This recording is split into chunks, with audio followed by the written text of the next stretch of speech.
बाळा, आज मला तुझ्याशी थोडं बोलायचंय. थोडा वेळ थांबशील माझ्यासाठी?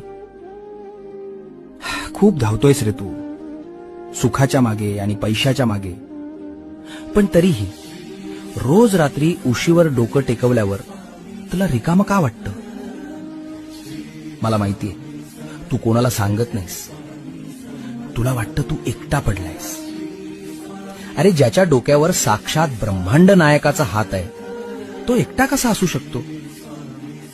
लोक तुला सोडून गेले असतील, जाऊ दे त्यांना. ज्यांनी तुला माती समजून पायाखाली तुडवलं, त्यांनाच एक दिवस तुला डोक्यावर घ्यायला लावीन. फक्त तू हिम्मत हरू नकोस. तुझ्या प्रत्येक संकटाची ढाल मी बनलोय. तुझं सगळं ओझं माझ्या पायावर सोडून दे. भिवू नकोस. मी, होय मी, तुझ्या पाठी